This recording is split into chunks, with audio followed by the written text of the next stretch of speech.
and welcome to our Q&A session. We have a special guest today, Mahabhagavat Prabhu. He is Bhakti Yoga practitioner for over 20 years. He likes to share his experience with people in person when he distributes spiritual literature and also online. I know you have your own website where you answer the same type of questions which we have here, and also you have seminars, workshops, and we will put the link to the website in the description. And welcome. Thank you. Thank you very much for doing this. I think this is a very important service and you're doing an amazing thing. And thank you so much for doing that. What would you like to share with us today? I'd like to share that I travel quite a bit within Canada and around, and I meet a lot of people on the internet, and I see that people are very, very unhappy. It does not matter what the background is. It does not matter what their education is. It does not matter if they are beautiful or not, or if they consider themselves beautiful or not. It does not matter if they're rich and powerful or not.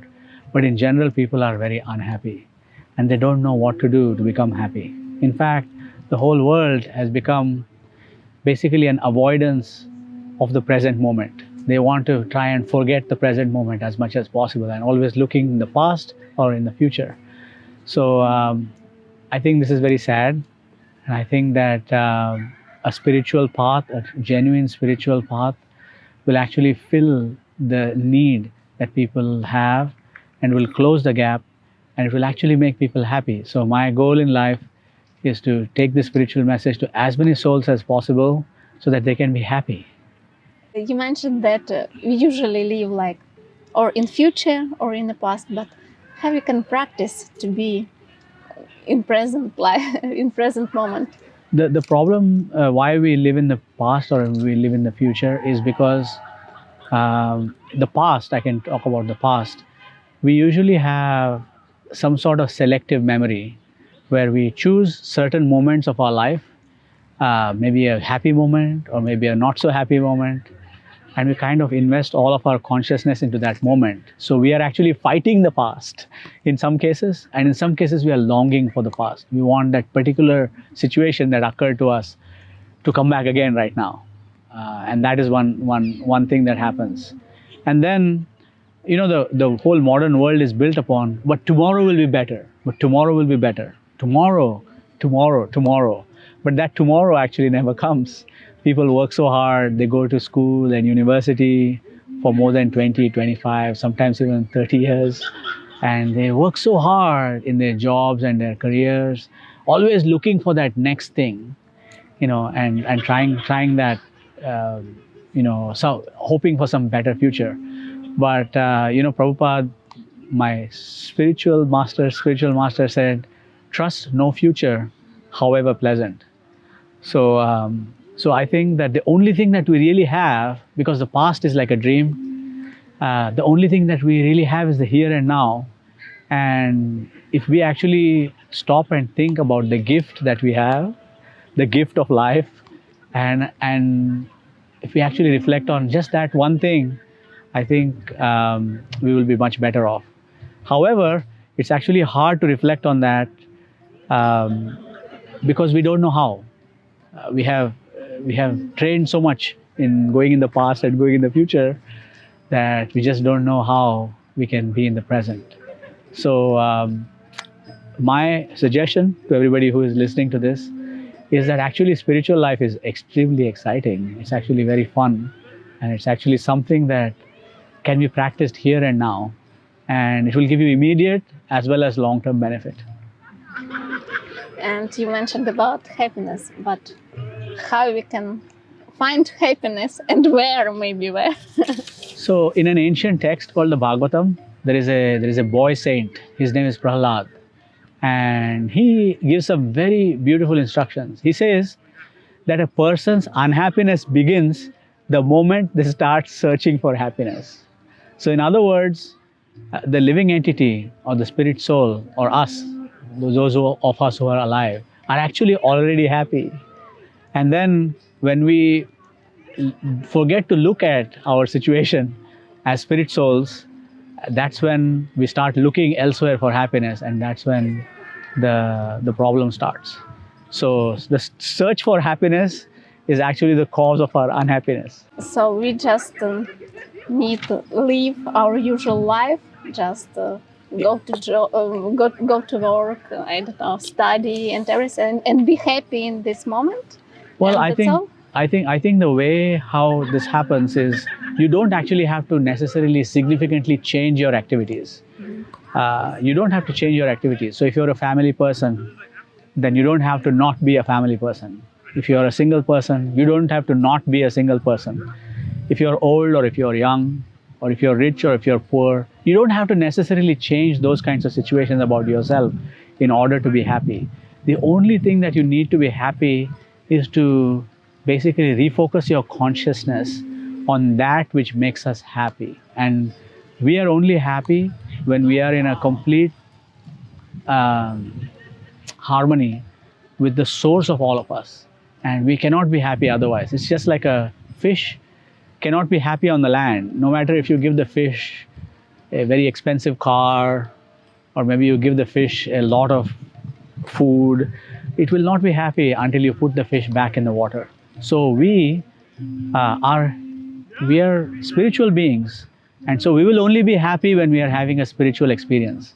And the spiritual experience has nothing to do with our external circumstances, absolutely nothing to do with our external circumstances. So a practice of that is the key to our own happiness, because then we rediscover that which we have forgotten, which is that, hey, I'm a spiritual being. I have nothing to do with any of this stuff.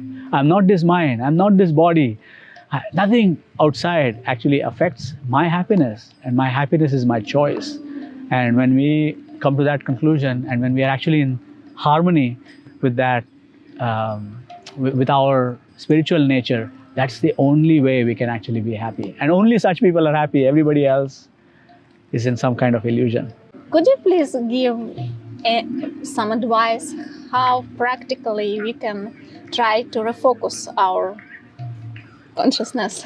So there are two aspects, right? So when you, for example, are trying to prepare for your career, let's say you're trying to become an engineer, or you're trying to become a doctor, or you're trying to become a lawyer, or you're trying to become an electrician, or whatever you're trying to do, you first have to study a little bit, right? You have to know how electricity works. For example, in the case of being an electrician or electrical engineer, you have to, if you want to become an artist, then you have to learn how the paints actually work, how the canvas or your medium works. So there's some theoretical practice, some theoretical study involved. So there is some study involved of some genuine spiritual literatures. It doesn't have to be a lot, it's just a very little bit, just so that you know what is it that the concepts are.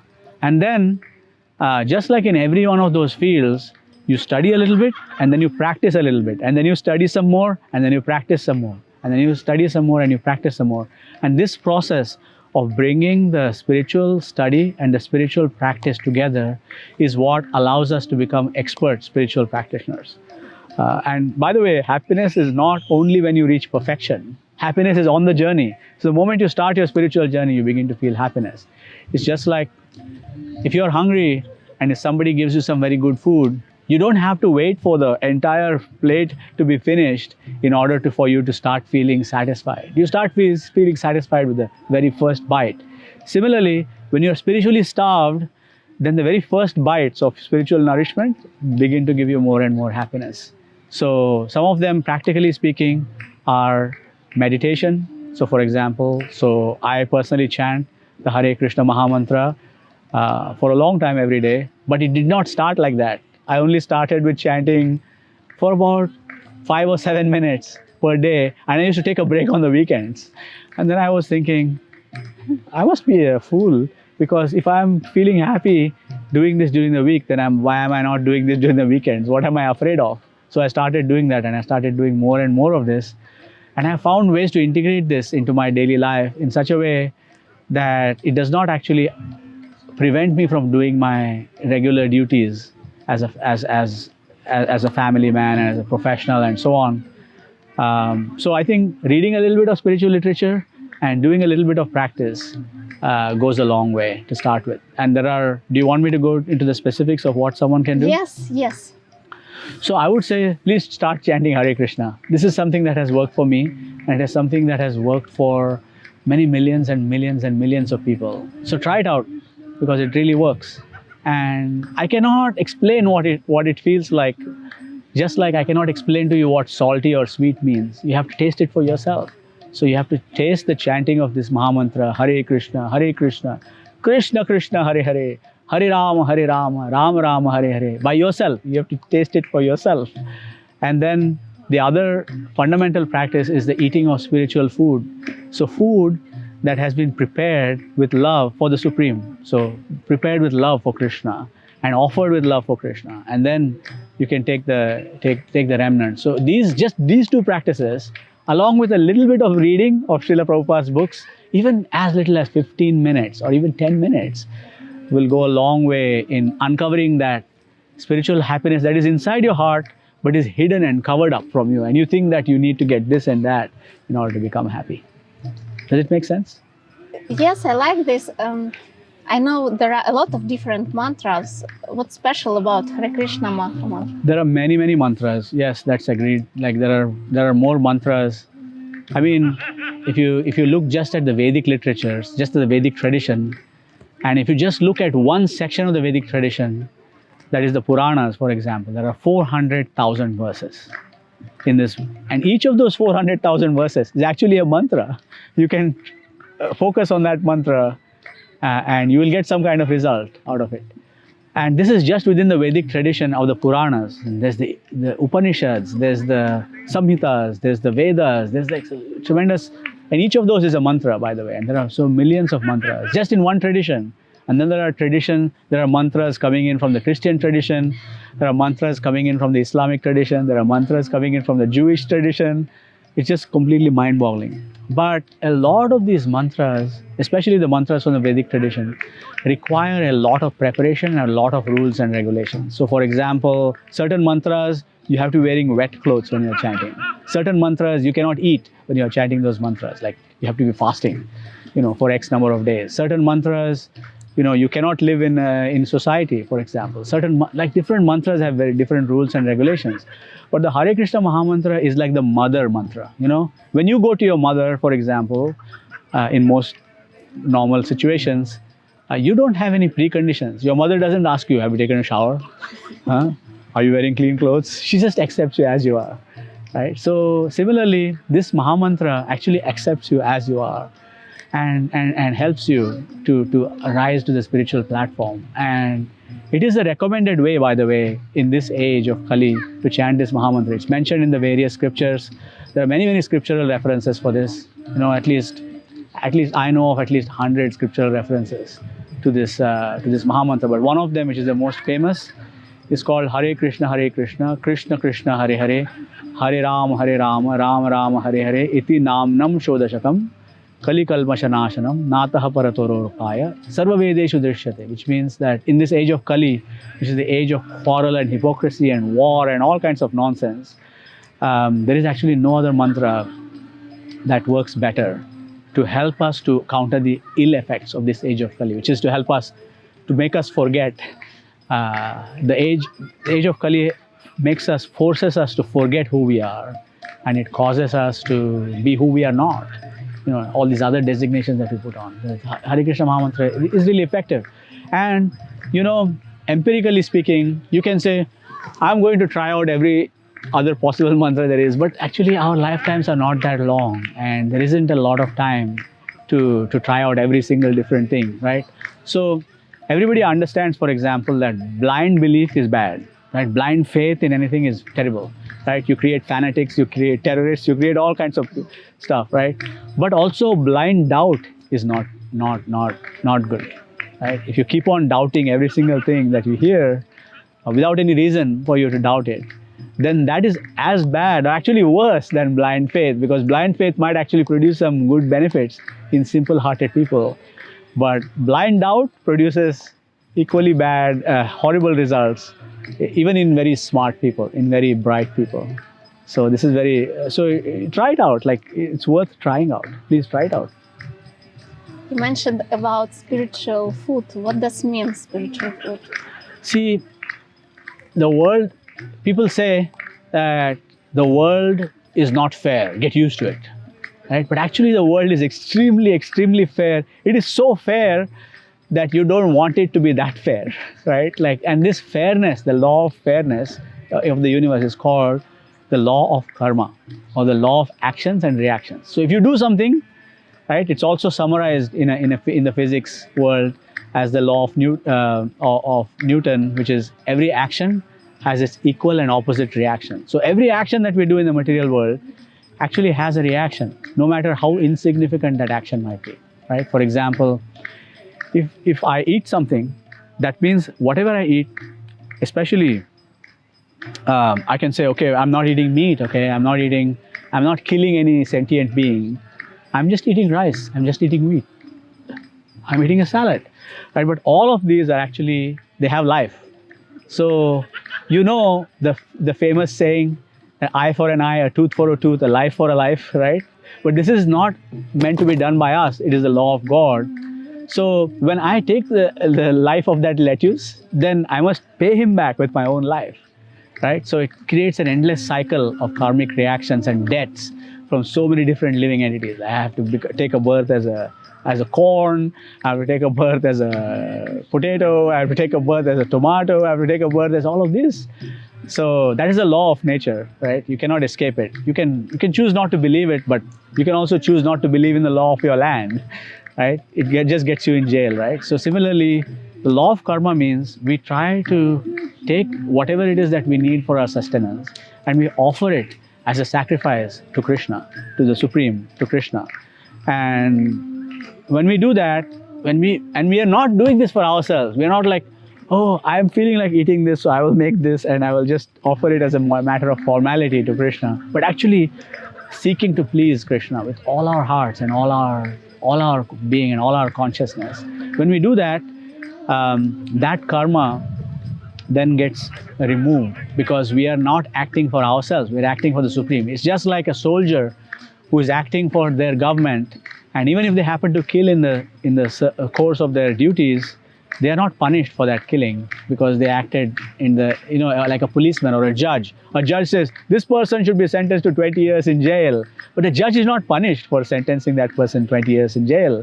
That's because the judge is acting within the realm of the law of that land. So similarly, when we offer some food to Krishna, then we are acting in the law of Krishna and we are not actually responsible for that reaction. When we eat that, that food actually transforms our consciousness. It actually transforms us from the inside. It makes us very wonderful people, actually. And the persons who take spiritual food all the time, you can tell from meeting them that there's something special about this person and you want to be with that person, you want to interact with that person because they have some saintly energy, some godly quality inside. So try it out. Spiritual food is worth trying out. It's called Krishna Prasad, and you can come to any of our ISKCON centers or our Govinda's restaurants all over the world and try it out for yourself. And it's not a monopoly. You can make this at home yourself, like by yourself, and you can try this out. So, and how practically, I decided to offer this food. I decided to eat spiritual food. So, which steps I should do in this way?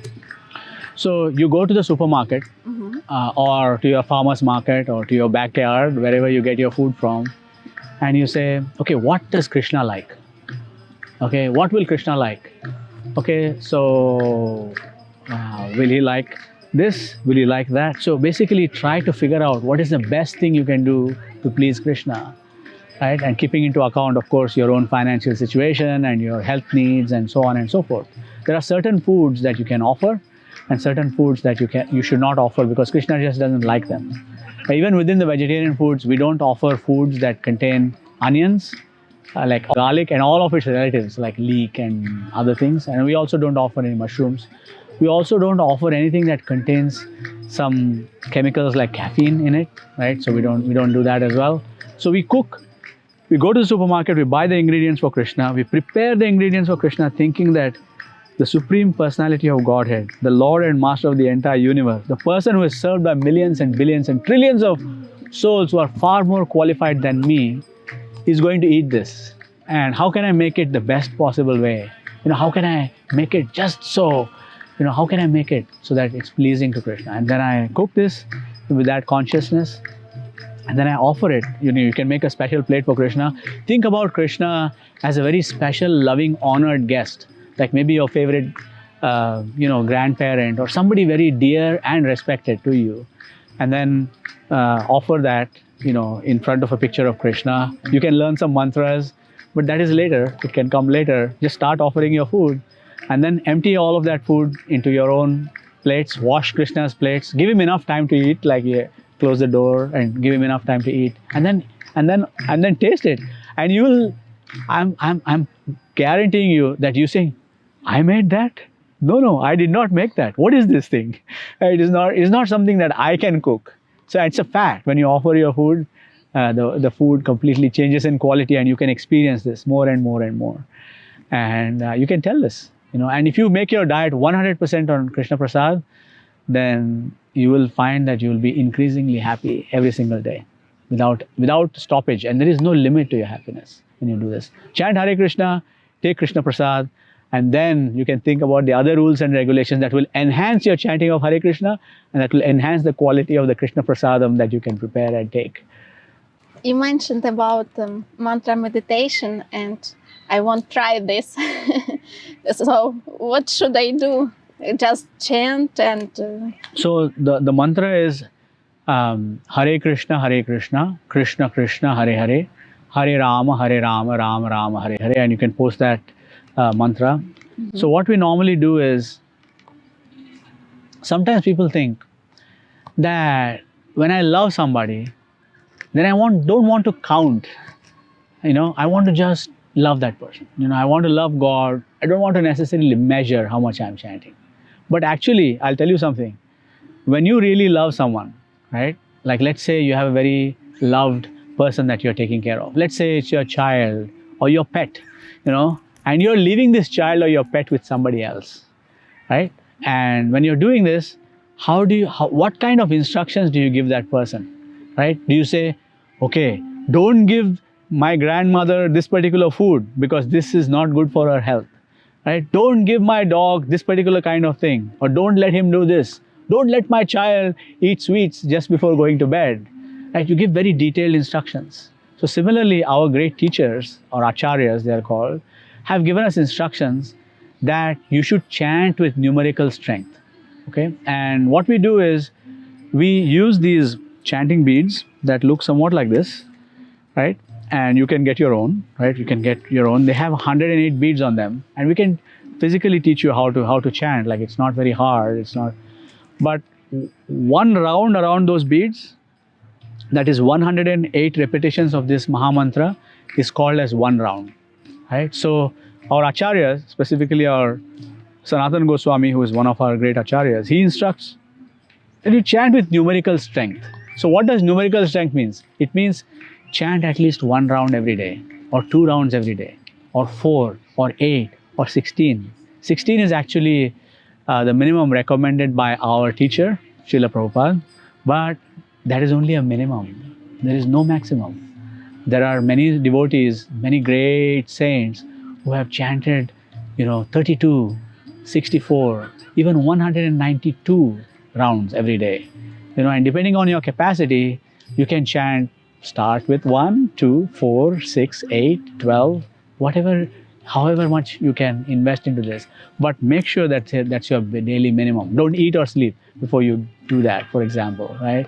You can start, there are many different techniques. You can make it like a sandwich, chant a little bit in the morning, chant a little bit at night, and do all of your things in the middle. Or you can tie it to your but one thing that always works is tie it to your eating and sleeping, because nobody ever compromises on their eating and their sleeping, right? So if let's say your total minimum is 16, for example, and you're having trouble, then you can chant 4 before breakfast, 8 before lunch, 12 before dinner, and don't even look at your bed before 16. You can do that. That's one technique. Right? But there is any number of techniques. But remember what I said about not having any rules and regulations. So how you organize yourself in attaining that numerical strength is your business.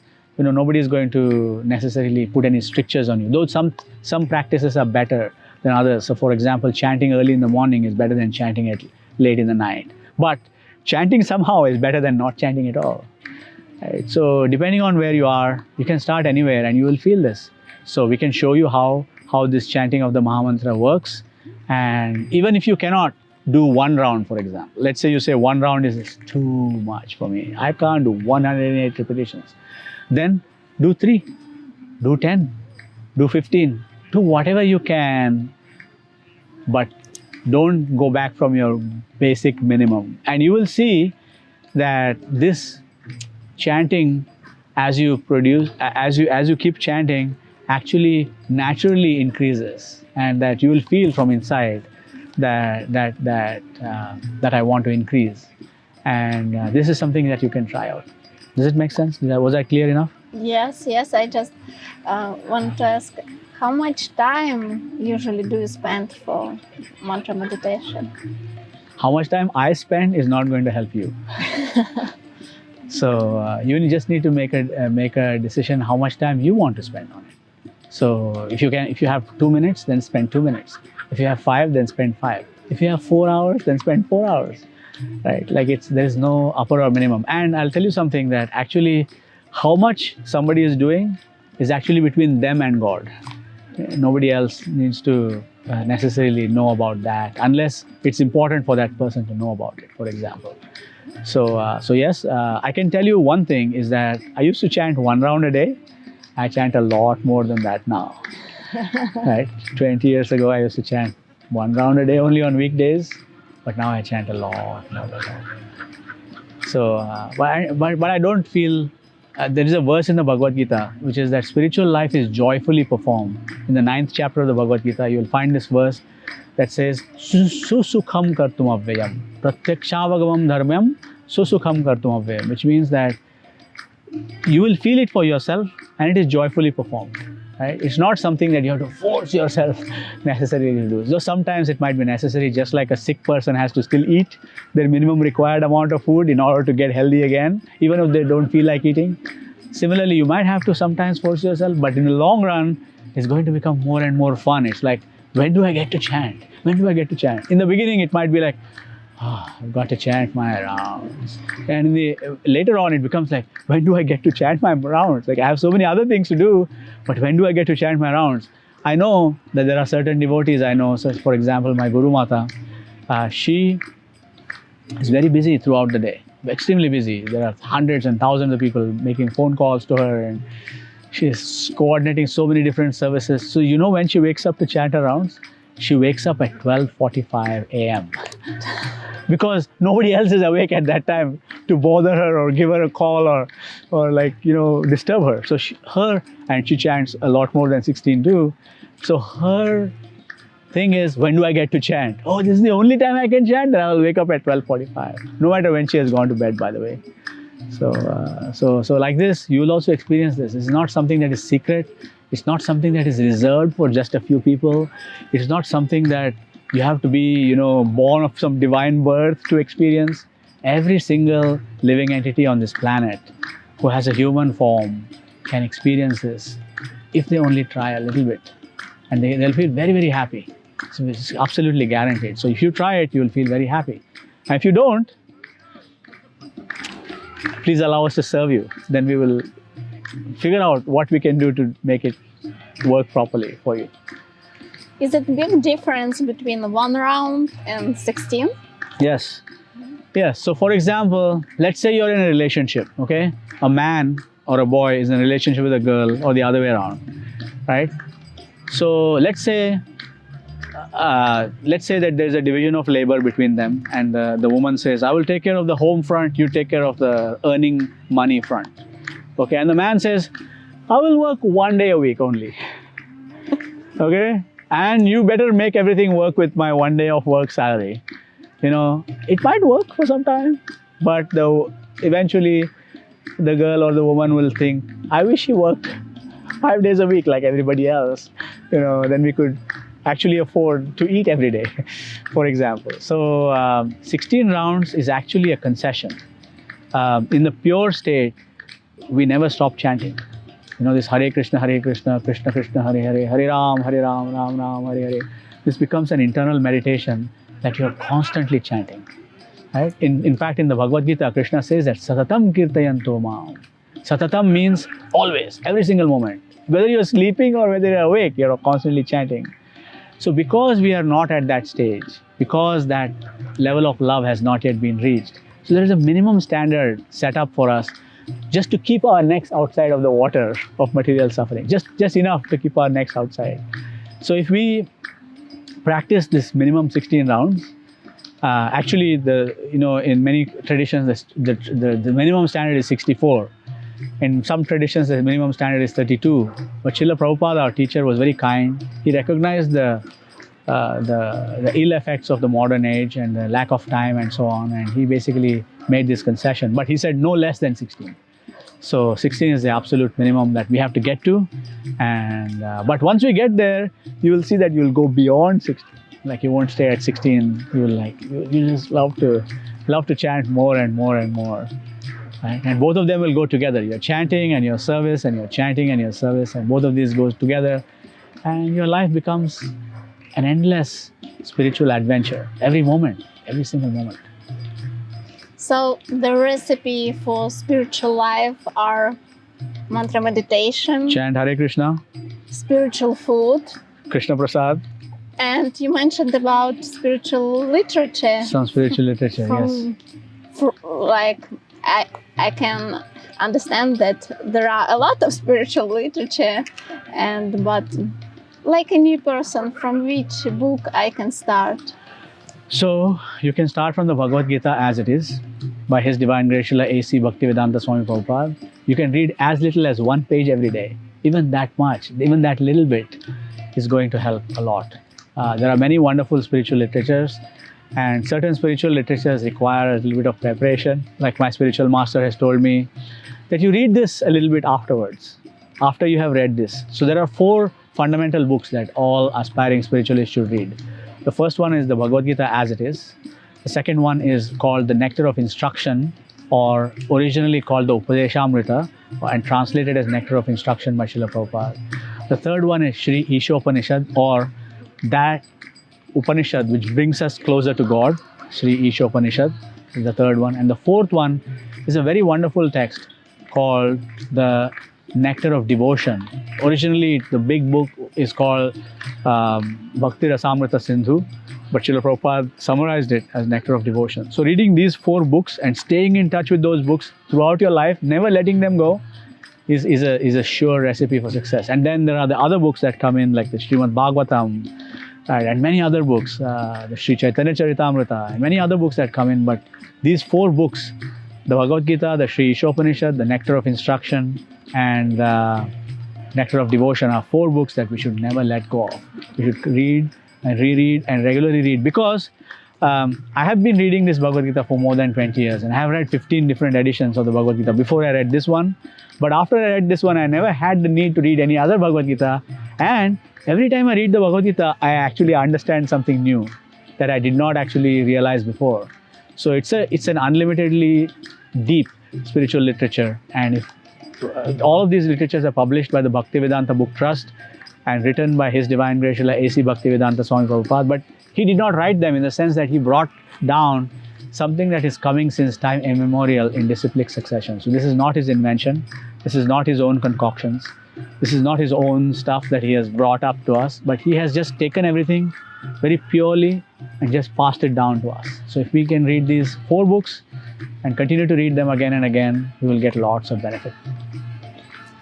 Thank you so much, Mahabhagavat Prabhu, for your time, and thank you for sharing with us this knowledge. Thank you very much for doing this, and I greatly admire your efforts. Hare Krishna. Krishna. Hare Krishna.